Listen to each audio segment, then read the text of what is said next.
আসসালামু আলাইকুম। আজকে আমি টমেটো, আলু দিয়ে গুলশা মাছ দিয়ে খুবই মজাদার একটা ঝোল রান্না করে দেখাবো। এই গরমে খেতে অনেক সুস্বাদু এবং স্বাস্থ্যকর একটা খাবার। চলুন আমরা রান্নাটা দেখি।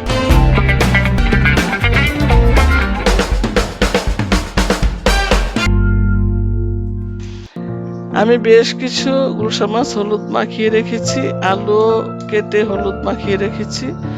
তো ফ্রাই প্যানে আমি এই যে তেল দিয়ে দিলাম, মাছগুলি আগে ভেজে নিতে হবে। আর এই যে আপনারা দেখুন, অনেকে কিন্তু এই মাছগুলি বলতে ভুল করে ট্যাংরা মাছ বলে, কিন্তু এটা কিন্তু ট্যাংরা মাছ না অ্যাকচুয়ালি।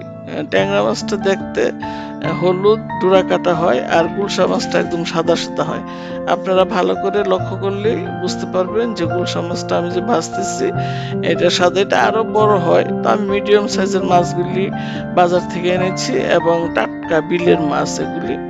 তো আমি সবগুলি মাছ এভাবে এক এক করে আমি ভেজে নিলাম আর কি। ভেজে নিয়ে তারপর আমি আলুও ভাজবো।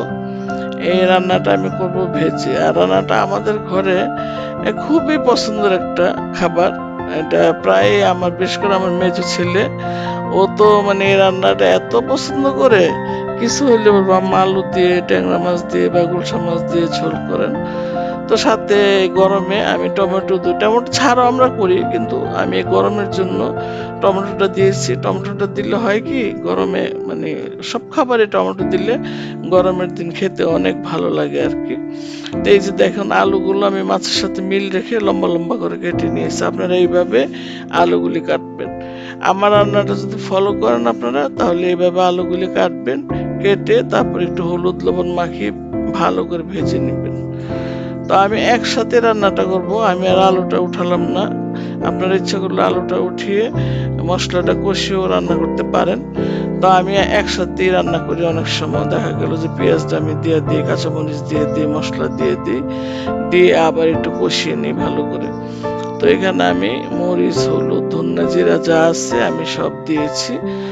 এই রান্নাটা খুবই সিম্পল একটা রান্না, কিন্তু খেতে খুবই সুস্বাদু রান্না। আপনারা সাদা ভাতের সাথে খাবেন, খুবই মজা লাগবে। এটা অ্যাকচুয়ালি গরম গরম ভাতের সাথে মজা লাগে খাবারটা খেতে।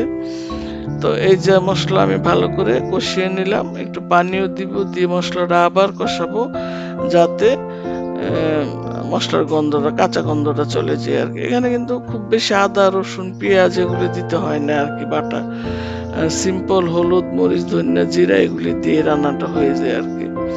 তো আমি একটা তেজপাতাও দিয়ে দিলাম, তেজপাতা দিলেও চলে না দিলেও চলে, তো দিলাম একটু গ্রানের জন্য।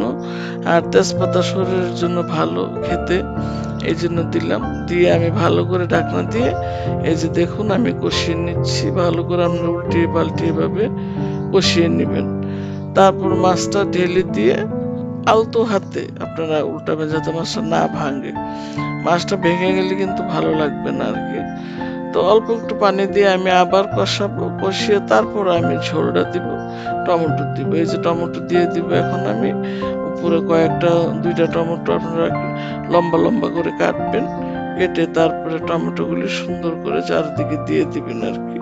আর এই যে দেখুন মাছটা যাতে না ভাঙে, আমি মাছটা একটু সোজা সোজা করে দিয়ে দিলাম। মাছটা প্রায় কষানো হয়ে গেছে আমার। আর আমি টমেটোগুলো এই যে এখন বিছিয়ে দিয়ে দিব। টমেটো ধন্যবাদ দিয়ে আপনারা এই ঝোলটা মজা মজা করে করবেন, আর গরম গরম ভাত দিয়ে খাবেন। খেয়ে আমাকে জানাবেন যে কেমন হয়।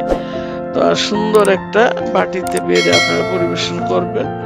আর অবশ্যই আমার চ্যানেলটা সাবস্ক্রাইব করবেন যারা নতুন, আর যারা পুরান আছেন তারা কমেন্ট করে জানাবেন।